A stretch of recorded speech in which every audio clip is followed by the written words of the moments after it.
En gématrie, la valeur de Donald, c'est, tiens-toi bien, 119.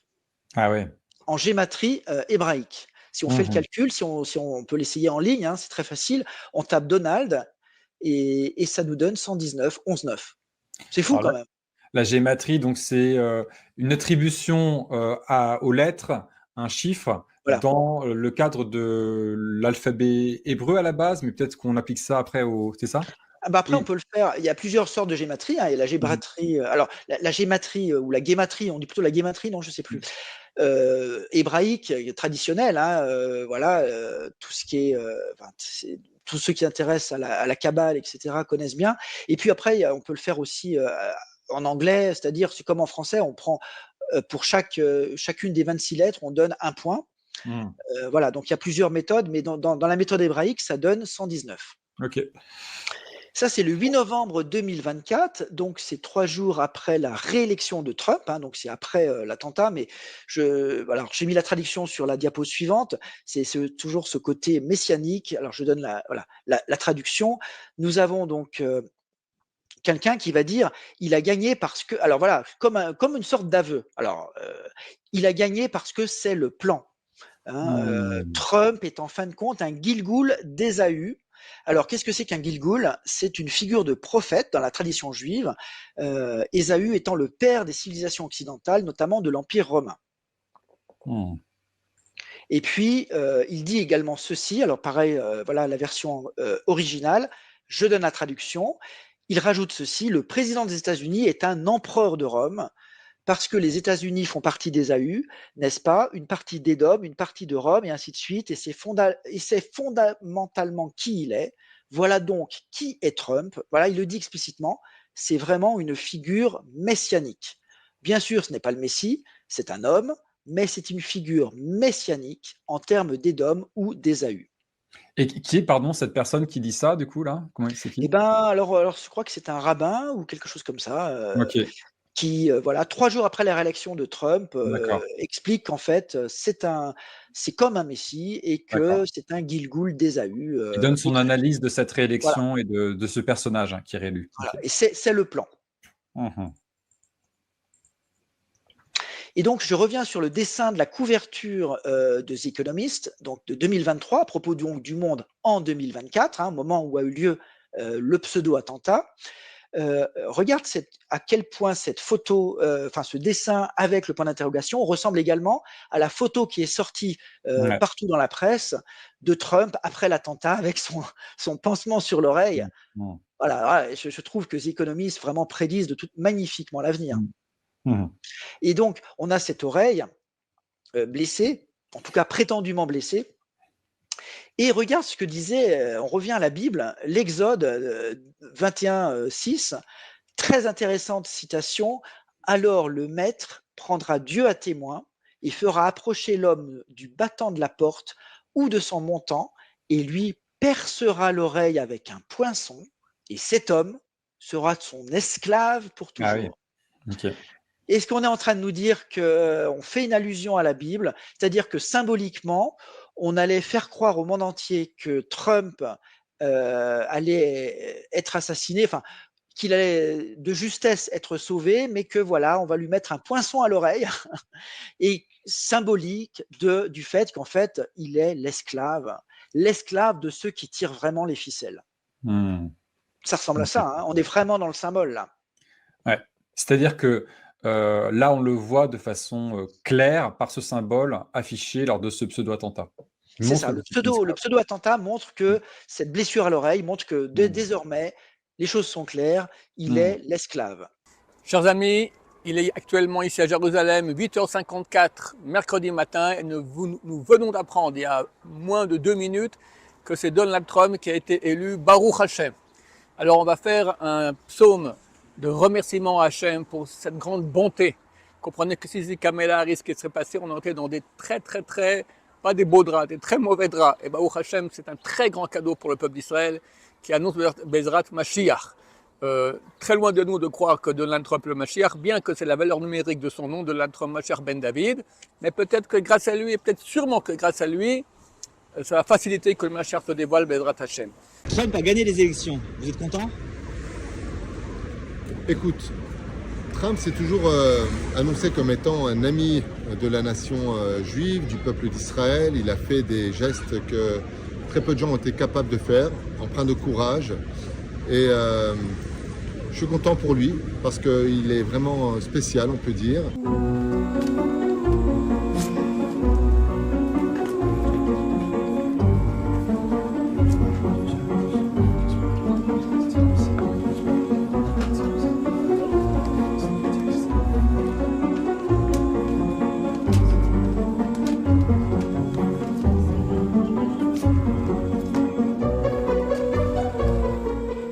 Je suis impatient de faire cette émission avec toi sur ce sujet hautement explosif, puisqu'il a, comment dire, il y a une espèce d'emprise de ce personnage de Donald Trump chez une grande partie de la dissidence. Et Ouais. je trouve ça dommage parce que, comme on va le découvrir ensemble, ce personnage est prévu depuis très longtemps, depuis plusieurs décennies, peut-être même depuis plus de 70 ans.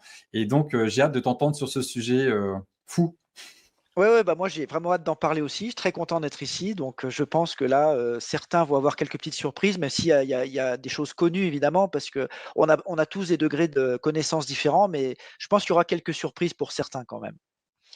Donc moi je pose déjà la question, voilà, Donald Trump, un homme qui a toujours été riche, enfin je pose même pas la question, mais il a toujours été riche. Faut savoir que Fred Trump, hein, donc son père, payait chacun de ses enfants environ 20 000 $ par an, donc l'équivalent de 265 000 $ aujourd'hui, quoi. Donc il était millionnaire à 8 ans, selon les normes contemporaines. Alors, le nom de Donald Trump, c'est très intéressant parce que Donald, donc c'est un prénom donc masculin bien sûr, et qui vient du gaélique et qui signifie littéralement maître du monde ou détenteur du monde. Quant au mot Trump, bah, ça veut dire en anglais un atout. Voilà. Mais ça veut dire aussi, si on regarde bien l'étymologie là que j'ai mise en bas à droite, ça vient du vieux français triomphe, qui a donné triumph et qui a donné Trump. Donc en fait, littéralement, ça voudrait dire, enfin ça veut dire, le nom Donald Trump veut dire le triomphe du maître du monde. Je trouve ça intéressant comme coïncidence. Ouais, ça commence bien. Alors, il faut savoir que, il est né à Queens et Queens, donc quartier de New York, donc qui évoque les reines et qui dit reine dit roi, hein, et ou couronne disons des et voilà d'ailleurs dans le logo, dans le sceau de Queens, on a la couronne. Très intéressant parce que couronne, en latin se dit corona et couronne évidemment évoque un roi. Voilà, je parlais d'un pseudo-roi. Et d'ailleurs, en février 2025, donc c'est très récent, hein, il s'est autoproclamé roi sur son réseau social. Voilà. Et ça, c'était un petit peu plus tôt, il y a quelques années, donc le 18 juin 2018.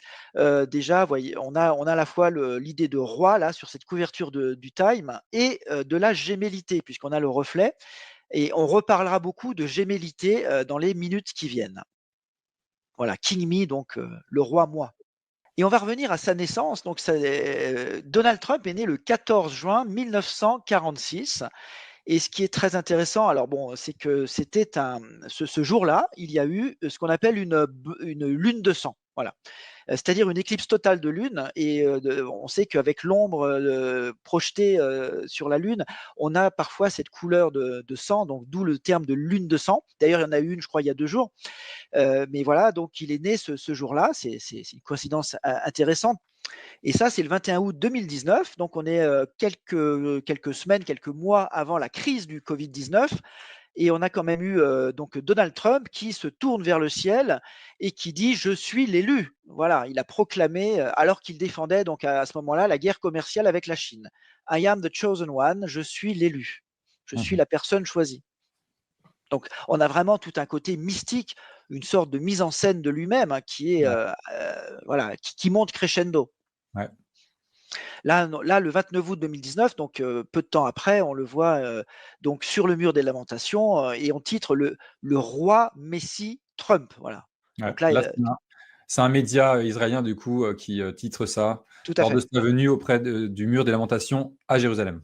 Voilà, le roi Messie. Je trouve ça Mhm. intéressant. Mhm. Bon, on sait que c'est le meilleur ami de Netanyahou, hein, donc il a entre autres reconnu Jérusalem comme capitale. On le retrouve aux côtés enfin on le retrouve sur une pièce donc israélienne.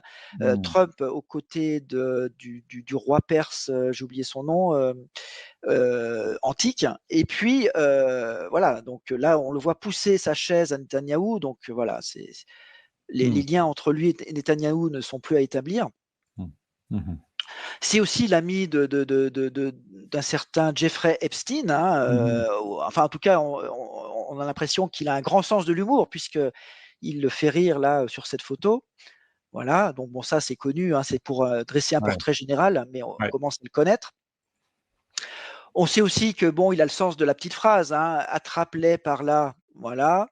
Ou bien en parlant donc du leader de Daesh, je cite, hein, il est mort comme un chien, voilà. Donc on connaît les phrases de Trump, hein.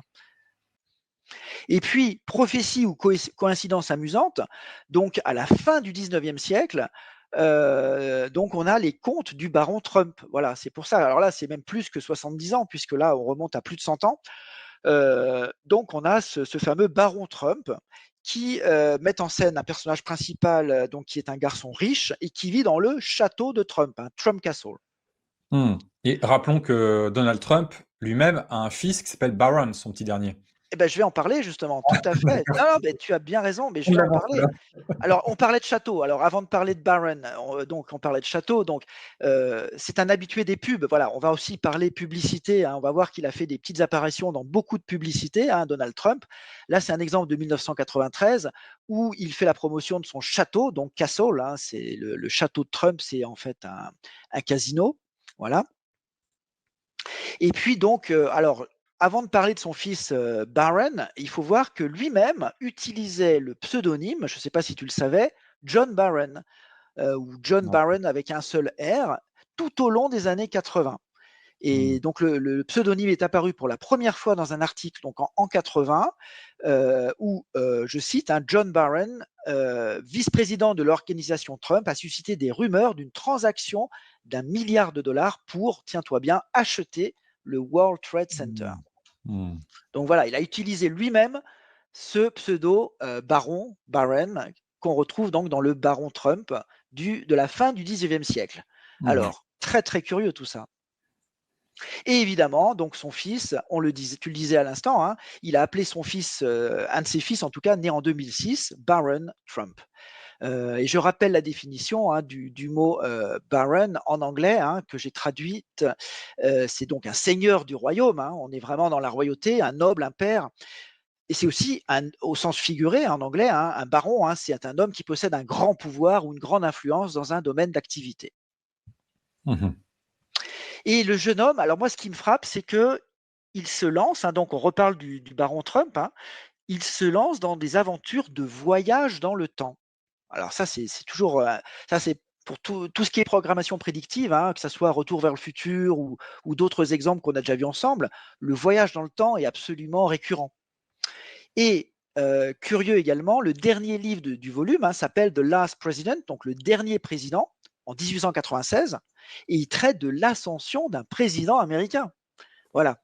Alors, situé dans une Amérique déchirée par la division et la dissidence, il y a des références à un hôtel de la 5e avenue à New York et à l'élection d'un candidat étranger qui s'ensuit dans une atmosphère chaotique. 5e avenue, évidemment, bah voilà, la Trump Tower. Donc ça, c'est une photo que j'ai prise moi-même parce que j'ai eu la chance d'être à New York en août dernier. Donc voilà, une photo récente de la fameuse Trump Tower sur la 5e avenue, évidemment. Donc le baron Trump à sa tour depuis déjà plus de 40 ans sur la 5e avenue. Curieux parallèle quand même avec ce roman de la fin du 19e. Étonnant. Voilà, nous voyons donc là Trump et sa femme ou tout seul avec une vue imprenable sur Central Park, voilà, le baron, avec toutes les dorures qui vont avec. Ouais, on dirait un intérieur de château, là, son appartement, quasiment. Ah voilà, il est vraiment dans son château, il domine le monde, tout est là. Et donc, oui, alors les aventures du baron Trump, elles commencent en Russie. Et ce qui est drôle, c'est que donc en Russie, le baron Trump est guidé par un maître qui s'appelle Don. Voilà, Don comme l'abréviation de Donald. Tout est Mhm. là. Mhm. C'est quand même fou, hein. Moi, je veux bien qu'il y ait des coïncidences dans la vie, mais parfois, trop, c'est trop. Ouais, c'est trop là.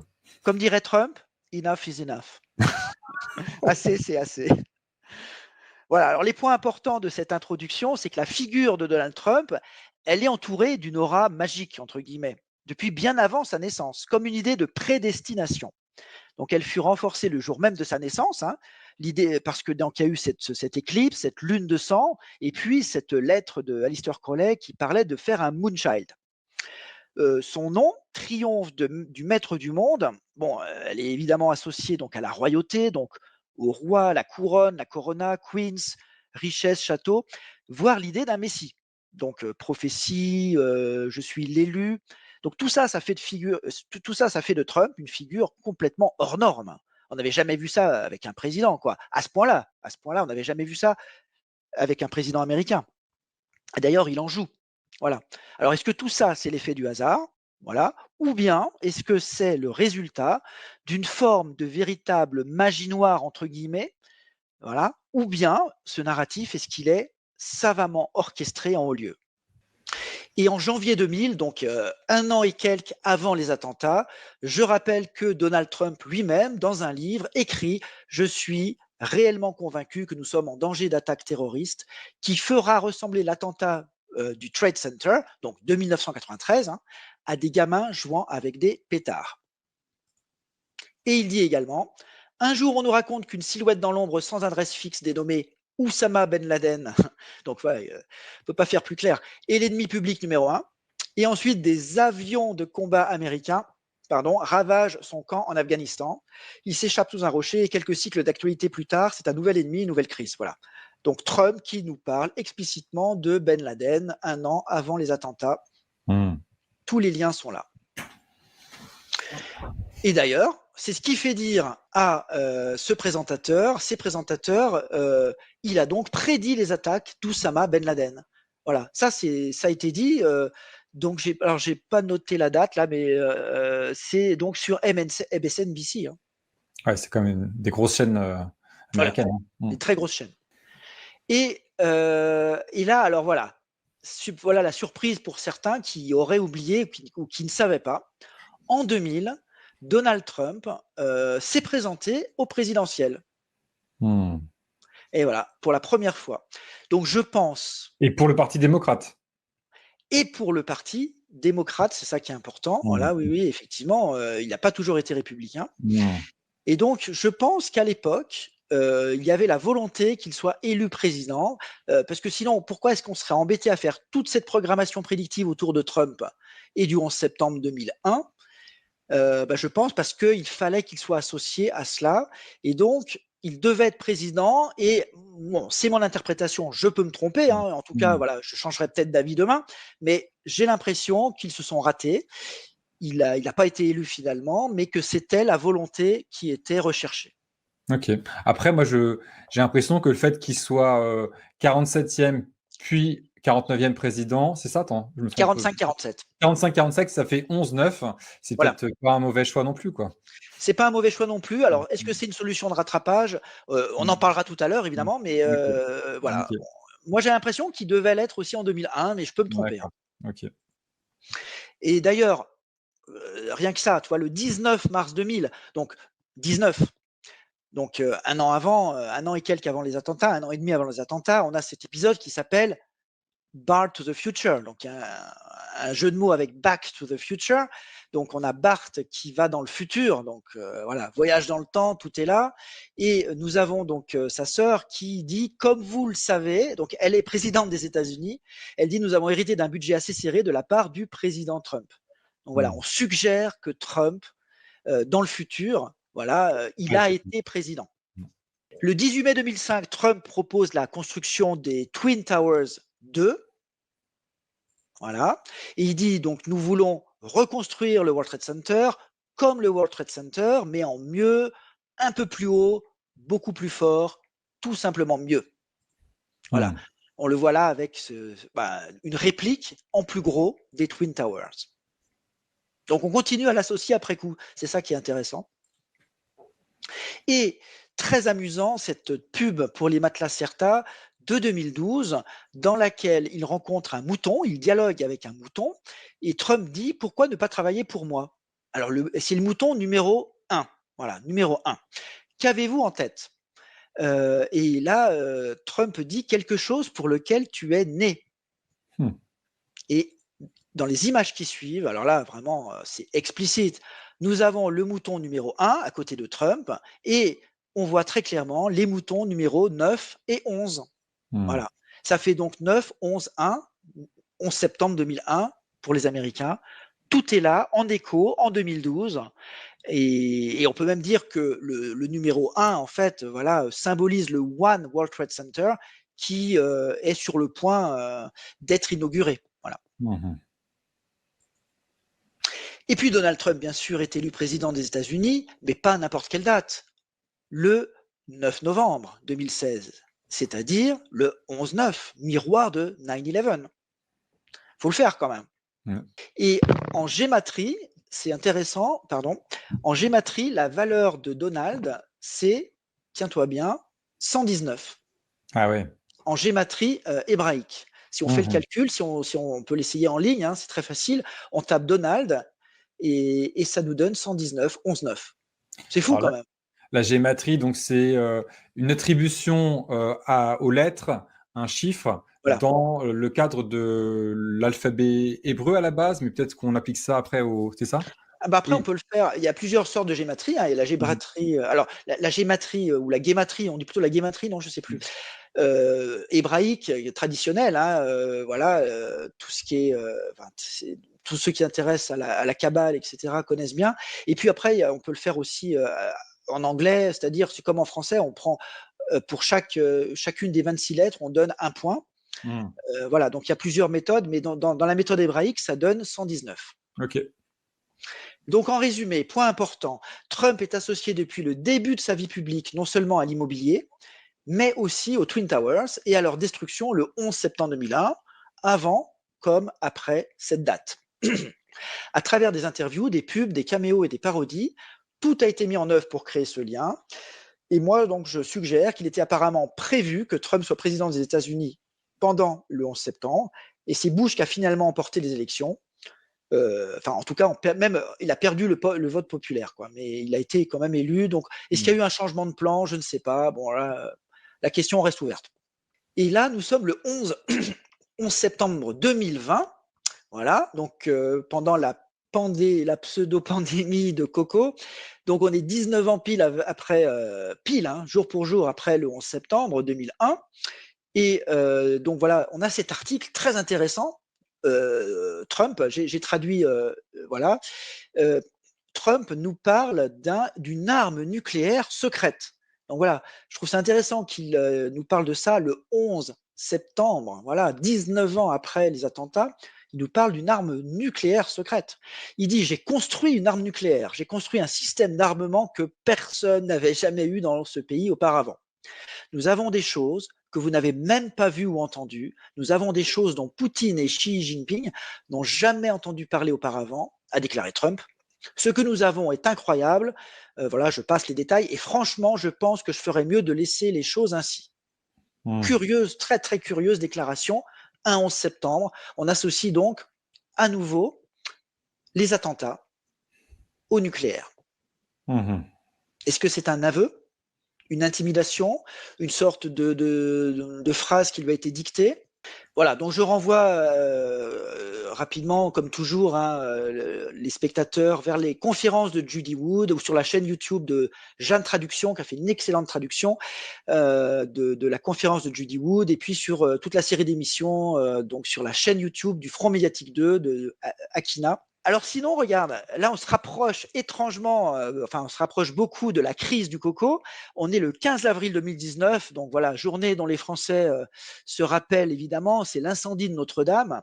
Donc moi je dis souvent que c'est un précurseur de la crise coco, hein. Mmh. Symboliquement, 2019, on nous prépare au C19.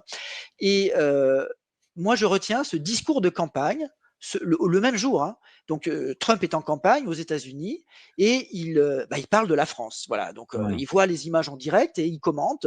Donc il dit il y a un terrible incendie, voilà, qui ravage la cathédrale Notre-Dame, hein. Il dit voilà, il brûlait à une intensité rare. Voilà, il dit c'est un des plus grands trésors du monde. C'est un musée, il brûle très fort, il est en train de brûler. C'est une cathédrale vraiment magnifique. Il n'y a pas d'autre cathédrale comme celle-ci dans le monde. C'est une scène terrible, un spectacle terrible. Voilà. Il en fait des tonnes, bien sûr. Bon, Mmh. mais bon, ok, tu vas me dire pourquoi pas. Il est président des États-Unis. Il y a un lien très fort entre les États-Unis et la France. Pourquoi pas? Et tu en parlais hein, de l'opération Warp Speed. Donc, je rappelle à tous ceux qui quand même restent encore aujourd'hui, et ça paraît presque très très surprenant qu'il y ait Mmh. encore autant de pro-Trump alors qu'il a été le premier à faire la promotion de la piqûre, hein. Je Mmh. rappelle ces citations, hein, So everybody go get your shot. Tout le Mmh. monde allait faire votre piqûre. Mmh. Mmh. Ouais, mais je pense que c'est un déni, hein, tout simplement, hein, Un voilà, déni de réalité, alors que ouais, là, alors là on est dans la réalité, Jérémy. c'est ça, il a dit de façon très claire, sans aucune ambiguïté, des dizaines ou des centaines de fois: «Allez vous faire vacciner, ce vaccin est incroyable» et cetera et cetera. «Je suis très fier de tout ce qu'on a fait», enfin aucun problème, hein. Donc je ne sais pas comment on peut, imaginer que ça puisse pas, enfin voilà, c'est arrivé et plein de fois et il s'en vante Voilà. encore aujourd'hui. Oui, oui. Mmh. Donc j'ai mis 2-3 citations, je le recommanderais à beaucoup de personnes qui ne souhaitent pas le faire. Mmh. Mmh. C'est un c'est un grand vaccin, hein, c'est un vaccin sûr. Toujours. Et puis il a dit aussi: «Je crois totalement en vos libertés, mais je recommande de faire le vaccin». Mmh. Et d'ailleurs il le dit en hurlant, hein. On a Ouais. quelque chose de très, macroniste là, à ce Ouais. moment-là, les bras écartés d'ailleurs. Il le recomm Non, non, mais je crois en vos libertés, mais je vous recommande de faire le vaccin, hein. Ouais, Faut ouais, regarder la vidéo, hein, voilà, ouais. toutes les références sont là, regardez-la, ça vaut le coup. Comme le fameux projet, comme ça là, les ouais, Exactement, avec la voix qui exactement. déraille. Mmh, OK. Il a été quand même jusqu'à dire: «Je sais que j'ai sauvé des Mmh. millions La et vie. des millions de vies dans le monde entier Mmh mh. avec Mmh mh. le vax». Mmh mh. Voilà, et je rappelle, hein, pour ceux qui quand même, ne connaîtraient pas les études statistiques de Pierre Chaillot, que je conseille, toutes ces vidéos, hein, qui montrent qu'il n'y a pas eu de véritable pandémie, pas de surmortalité hors personnes non soignées et hors décès dus à l'hyperventilation ou aux médicaments donnés aux personnes âgées. Et Mmh. puis également, oui, on a eu une pandémie, mais de tests positifs, voilà. Exactement. En 2024, le Mmh. 8 avril, il y a eu une éclipse aux États-Unis et Mmh. donc Trump, a joué avec, hein. Nous allons sauver l'Amérique avec ce fameux profil et voilà, le thème de l'éclipse à nouveau, voilà, et pourtant 4 ans après la crise, hein, toujours omniprésent.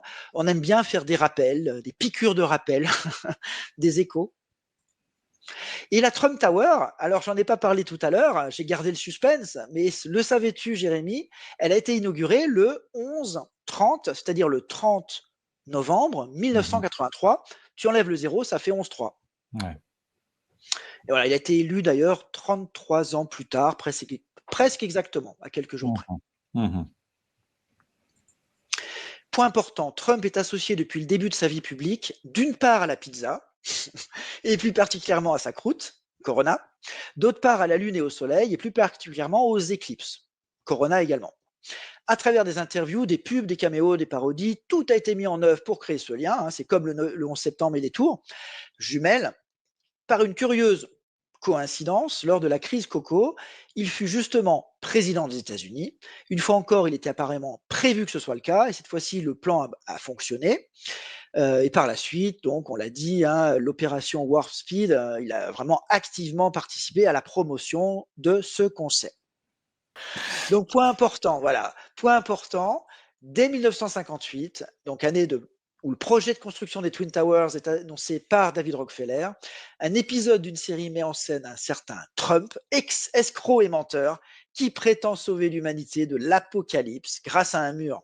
Les similitudes avec Donald sont tellement nombreuses que ça donne l'impression que quasi tout chez Donald Trump est scripté depuis le début. Voilà. Clairement, il s'agit d'une opération psychologique gigantesque, hein, je ne vois pas d'autre solution, Mmh. qui s'étale sur des décennies. Et Ah, j'arrive à mon dernier ah, chapitre. ah. 13 juillet 2024, tentative d'assassinat ou grossière mise en scène? Retour du Messie? Alors, Hmm. revenons sur ça. 14 février 2025, donc là on est après la tentative, donc c'est cette année, hein, au début de cette année, sur, enfin à la télévision, sur la chaîne 19, hein, regarde bien, chaîne 19, nous avons Trump associé à Jésus, une fois de plus, et à la pizza. Hmm. Voilà. Alors, pourquoi associer la pizza sur l'image? Elle est où? Je vois pas la. Oui, alors, c'est Ah, que en fait, une boîte de pizza, soi-disant, hein, soi-disant, alors je me rappelle même plus les détails honnêtement, mais il y a eu une controverse, voilà, et une controverse à cause d'une, voilà, parce que sur la boîte de pizza, il y a à la fois Trump et Jésus, et ça aurait créé une controverse, et ils en parlent à la télé, mais ok, je trouve ça intéressant qu'ils en parlent ok, sur la chaîne 19. ok. Mais on va voir pourquoi j'en parle, parce que, voilà, on va revenir à ce pseudo-attentat. On nous dit que miraculeusement, et je cite, hein, miraculeusement, beaucoup ont dit que donc Donald Trump s'en est tiré donc avec simplement une égratignure à l'oreille, et que Hmm. c'était donc un miracle. Et de ce fait, on s'est mis à l'appeler le Messie. Voilà. Il serait rené ou né à nouveau après les coups de feu. Alors voilà, on revient donc à l'attentat. Donc on a ce fameux témoin qui a bien vu le tireur, hein, Thomas Crooks, Hmm. ramper sur le toit avec un fusil, et il l'a dit à la police, mais bizarrement, ni la police, ni les services secrets n'ont fait quoi que ce soit pour empêcher l'attentat. Alors là, ça c'est la fameuse photo miraculeuse. Alors franchement, alors celle-ci, elle pose beaucoup de questions, cette photo, parce que on voit donc carrément la balle, la trajectoire de la balle capturée par la photo. Hmm. Donc c'est pour ça, voilà, toujours avec ce 88022, hein, mais qui d'ailleurs, voilà, 88 plus 22, ça fait 110 hein, aussi. Je l'avais pas dit tout à l'heure, mais ça fait 110, c'est le nombre d'étages des Twin Towers, et 11, hein, Hmm. c'est la dualité, c'est Hmm. la Ok. gémellité. Ok. Et Je crois surtout, comment, voilà, oui, la qu'il y a photo une, est incroyable. il y a une chance sur 1 million, je crois que c'est ça, pour prendre une photo avec où on voit une balle. Non, on voit rien, c'est ça? Bah, c'est ça, c'est la balle Ouais. étant tellement rapide, c'est quand même incroyablement, bravo, bravo au photographe, quoi, hein, Et, pour et- avoir fait un tel cliché. Et surtout, alors, surtout, également, cette deuxième photo historique, hein, on nous a dit, photo historique, elle est parfaite dans sa composition. Voilà, elle est aussi bien que si elle était issue d'un film à Hollywood. Tu vois, cette photo, on a le point levé de Trump, on a les gardes du corps en action, pas en cation, hein, en action, et le beau drapeau américain derrière lui. Donc quelques secondes seulement après l'événement, tu as Trump qui se relève le point levé, avec le drapeau parfaitement cadré. Moi, on a vraiment l'impression d'un script et d'une image parfaite de film, là, tu vois, alors qu'on est vraiment à quelques secondes après les coups de feu. Ça ressemble vraiment à quelque chose de totalement scripté. c'est une mise en scène qui a été préparée très à l'avance et on a le Ouais, résultat qui est magnifique. Enfin, on a quand même les professionnels du cinéma hollywoodien sont extraordinaires, ils sont excellents. extraordinaire.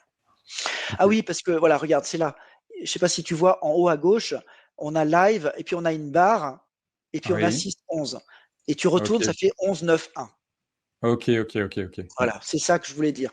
En tout D'accord. cas, jolie coïncidence supplémentaire. Et puis, tu en parlais tout à l'heure, le fameux 45, pardon, 47. Donc, Hmm. Trump a été 45e président, il est devenu le 47e, et bien sûr, 5 et 4, 9, 7 et 4, 11. Ça fait 9-11. Et là, Hmm. ce qui est formidable, c'est que ce jour-là, il portait donc cette fameuse casquette, et que le 45-47 ou le 9-11 codé, c'est exactement au-dessus de l'oreille qui va Oui. être touché. Formidable. Ouais. Ouais. Formidable coïncidence. Ça, c'est le jeu Hmm. donc Assassin, le jeu donc le jeu Illuminati de 1995. Donc on est 29 ans avant la tentative d'assassinat présumée, dans laquelle justement il dit enough is enough. Donc assez, c'est assez. Donc des mots jumeaux. Hein, on a l'idée de gémellité, et franchement, beaucoup ont rapproché cette carte à Trump. Oui, C'est vraiment le visage de Trump. bien sûr. Hmm. Donc bien avant l'attentat, hein, on disait que c'est Trump. Et sur la carte, on peut lire nos tireurs d'élite peuvent vous liquider. Et justement, la trajectoire de la balle, on la voit là, elle passe au niveau de l'oreille. Mhm. C'est quand même fou, quoi. C'est quand même fou. Ouais. Quelle probabilité. Ah ouais. Et ça, c'est le 30 novembre 2023, donc on est 7 mois avant la pseudo-tentative d'assassinat, parce que c'est bien de ça dont il s'agit. On a la couverture de The Economist, hein, qui à chaque fois prédisent entre guillemets l'avenir. Et qu'est-ce qu'on voit? Un profil de Trump. Hein, donc il est où? Il est là, voilà, en petit, donc en haut à droite dans la sphère. Et on a un point d'interrogation à la place de l'oreille. En tout cas, Mhm. en plus, le point d'interrogation lui-même ressemble, pardon, à une oreille. Ouais. C'est marrant parce que c'est à la fois un point d'interrogation, mais aussi on a l'impression que voilà, on nous prépare de façon subliminale à un attentat qui va se dérouler au niveau de l'oreille, Mhm. ou qui va mal se passer entre guillemets et qui va toucher son oreille. Déjà, enfin, en tout cas, les économistes, ils sont forts. Hein. Ça, c'est le 8 novembre 2024, donc c'est 3 jours après la réélection de Trump, hein, donc c'est après l'attentat, mais voilà, j'ai mis la traduction sur la diapo suivante, c'est toujours ce côté messianique. Alors je donne voilà, la traduction. Nous avons donc quelqu'un qui va dire il a gagné parce que, alors voilà, comme une sorte d'aveu. Alors, il a gagné parce que c'est le plan. Hein, Mhm. Trump est en fin de compte un Gilgoul d'Ésaü. Alors, qu'est-ce que c'est qu'un Gilgoul? C'est une figure de prophète dans la tradition juive, Ésaü étant le père des civilisations occidentales, notamment de l'Empire romain. Mhm. Et puis, il dit également ceci, alors pareil, voilà la version originale, je donne la traduction. Il rajoute ceci, le président des États-Unis est un empereur de Rome, parce que les États-Unis font partie d'Ésaü, n'est-ce pas? Une partie d'Édom, une partie de Rome, et ainsi de suite. Et c'est fondamentalement qui il est. Voilà donc qui est Trump. Voilà, il le dit explicitement. C'est vraiment une figure messianique. Bien sûr, ce n'est pas le Messie, c'est un homme, mais c'est une figure messianique en termes d'Édom ou d'Ésaü. Et qui est, pardon, cette personne qui dit ça, du coup, là? C'est Eh qui? ben, alors, je crois que c'est un rabbin ou quelque chose comme ça. Ok, Qui, voilà, 3 jours après la réélection de Trump, d'accord, explique qu'en fait, c'est comme un messie et d'accord. que c'est un Gilgoul d'Ésaü, Qui donne et son analyse de cette voilà, réélection et de ce personnage, qui est réélu. voilà, Ok. et c'est le plan. Mhm. Et donc je reviens sur le dessin de la couverture, de The Economist, donc de 2023, à propos donc du monde en 2024, hein, au moment où a eu lieu, le pseudo-attentat. Regarde à quel point cette photo, enfin ce dessin avec le point d'interrogation ressemble également à la photo qui est sortie Ouais. partout dans la presse de Trump après l'attentat avec son pansement sur l'oreille. Mhm. Mhm. Voilà, voilà, je trouve que The Economist vraiment prédisent magnifiquement l'avenir. Mhm. Et donc, on a cette oreille blessée, en tout cas prétendument blessée.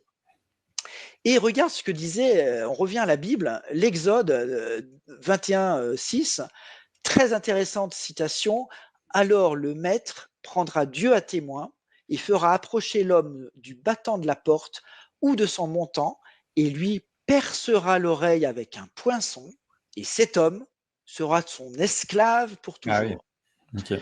Est-ce qu'on est en train de nous dire qu'on fait une allusion à la Bible, c'est-à-dire que symboliquement, on allait faire croire au monde entier que Trump allait être assassiné, enfin, qu'il allait de justesse être sauvé, mais que voilà, on va lui mettre un poinçon à l'oreille, et symbolique du fait qu'en fait, il est l'esclave de ceux qui tirent vraiment les ficelles. Mhm. Ça ressemble à Ok. ça, hein, on est vraiment dans le symbole là. Ouais. C'est-à-dire que là, on le voit de façon claire par ce symbole affiché lors de ce pseudo-attentat. Il C'est montre ça, que c'est un le esclave. pseudo-attentat montre que cette blessure à l'oreille montre que Mhm. désormais, les choses sont claires, il Mhm. est l'esclave. Mhm. Pour ceux qui, L'esclave qui accomplit voilà, tout le Mhm. travail oui, qu'on lui demande de faire. Ouais, pour ceux qui avaient un doute encore avant. Je pense que, enfin, avec tout ce qu'on a vu, s'il y en a qui ont encore des doutes, Mhm. faut vraiment les renvoyer à l'émission et qu'ils expliquent point par point comment des coïncidences pareilles sont possibles. Mhm. Ça, c'est le travail d'Icaros, Mhm. très très intéressant que tu avais reçu. Donc j'ai juste repris ces images pour montrer que voilà, ceux qui tirent les ficelles, on le rappelle, ils vouent un culte à Saturne ou Satan, c'est la même chose, Mhm. qui est représenté donc à la fois Saturne. Littéralement, Saturne, c'est la planète qui est entourée d'un grand anneau. Donc c'est Mhm. littéralement une couronne. Voilà, une Mhm. corona, mais c'est également représenté par un cube noir. Mhm. Icaros l'avait vraiment expliqué, il avait donné Absolument. plein d'exemples. On a même une tour de Trump qui est en forme plus ou moins de cube noir. Voilà, on ne revient pas là-dessus. Et moi, je vais rajouter deux, trois petites choses pour finir. Très, très intéressant. Est-ce que tu connais Darren Star? Pas du tout. C'est un producteur très coté à Hollywood, producteur prolifique américain. Et notamment, il a produit Twin Peaks et également la série Beverly Hills. Et donc, il y a un Français qui s'appelle Léo Henry, qui en 2017, dans un livre très curieux où il montre justement, il a compris que dans Twin Peaks et dans Beverly Hills, il y avait des codages, et il en a fait un livre. Et un jour, dit-il, alors voilà, on n'a que sa parole, mais ça a l'air vrai, j'ai envie de dire ça a l'air vrai, pas de raison de remettre en question. Il aurait rencontré par hasard dans un bar très tard la nuit à New York Darren Star et qui lui aurait dit cela. Alors donc Darren Star parle à New York,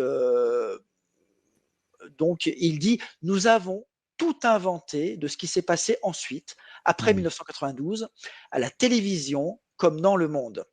Quand la barrière entre modèle et représentation s'effondre, le spectacle envahit la totalité du spectre du perceptible. Et Mhm. il dit, nous avons écrit Donald Trump de A à Z.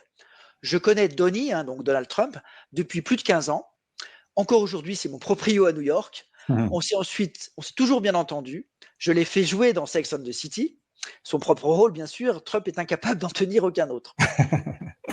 Donc moi, je trouve ça très intéressant que dans les propos attribués en tout cas aux producteurs américains hollywoodiens d'Aaron Star, eh bien, on a tout ce qu'on a vu déjà depuis le début de l'année, toi et moi, Jérémy, c'est-à-dire cette idée de programmation prédictive où la réalité et la fiction se mêlent, où on prédit, entre guillemets, des choses, on prépare mentalement les cerveaux à des événements.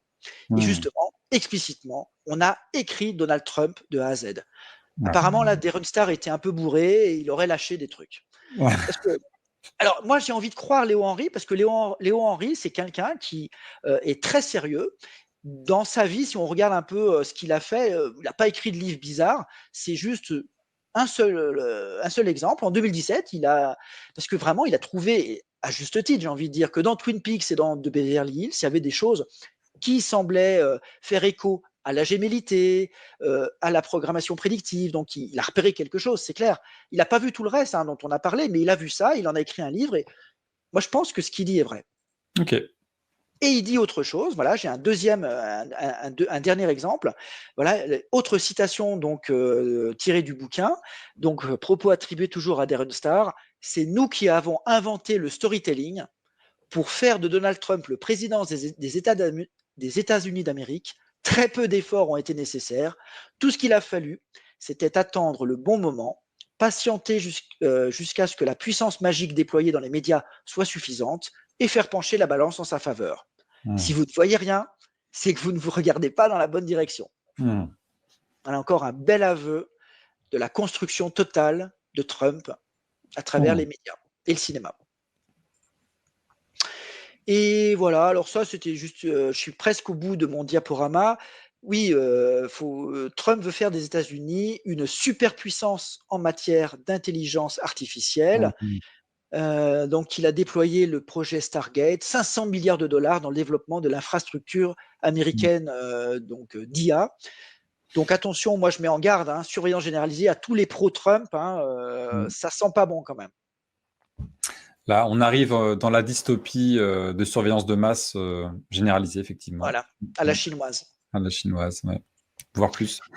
Et donc, conclusion, point important. Donc, voilà, pour conclure, revenons sur les points forts. Donc, la tentative d'assassinat contre Donald Trump à la veille de sa réélection apparaît comme une grossière mise en scène, prédite entre guillemets maintes fois auparavant. carte Illuminati, couverture de The Economist, le fameux pseudo-médium. Cette mise en scène, elle a tous les codes du film hollywoodien. Le but évident de cette mise en scène, c'était de faire apparaître Trump comme une figure messianique, un sauveur, un élu de Dieu qui renaît, tel le phénix. Et d'ailleurs, ça a permis d'assurer sa réélection. Sa blessure à l'oreille fait également écho à un passage de la Bible qui semble confirmer que Trump est bien l'esclave des véritables marionnettistes qui dirigent le monde, qui vouent un culte à Satan, à Saturne. Et il a été donc fabriqué, on vient de le voir, par des producteurs hollywoodiens. C'est un pur produit marketing de A à Z.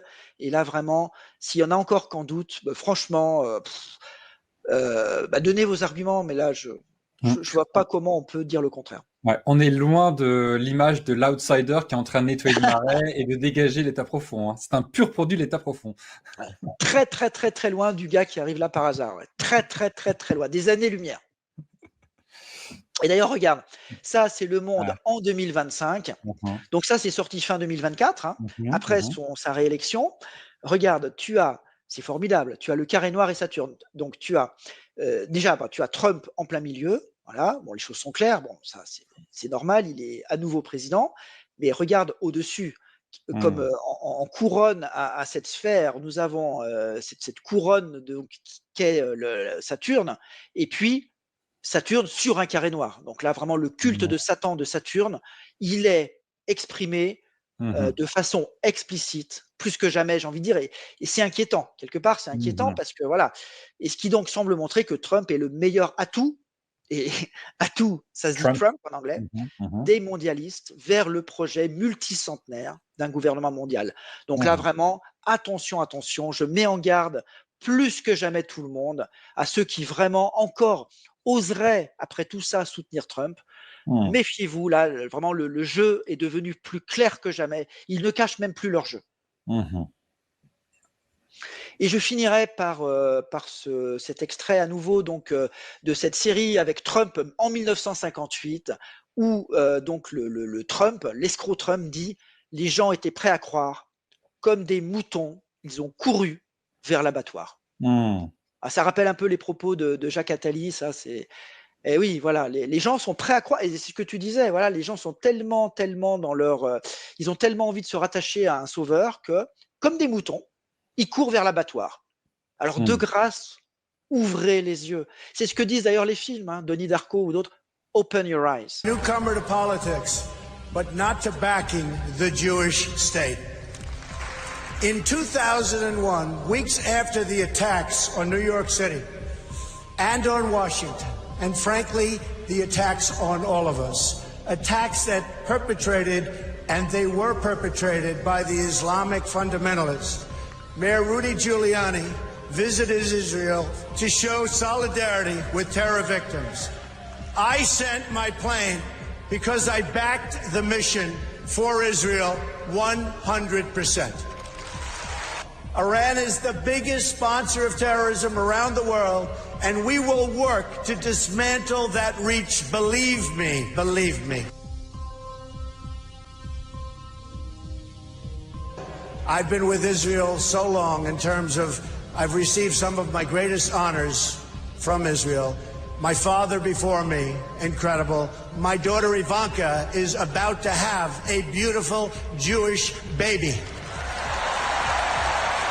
When I become president, the days of treating Israel like a second-class citizen will end on day one. That is why we are here today, to remember and to bear witness, to make sure that humanity never, ever forgets. The Nazis massacred 6 million Jews. Yet even today, there are those who want to forget the past. Worse still, there are even those filled with such hate, total hate, that they want to erase the Holocaust from history. Those who deny the Holocaust are an accomplice to this horrible evil and will never be silent. We just won't. We will never, ever be silent in the face of evil again. It's an honor to be here with the first Jewish president of the United States.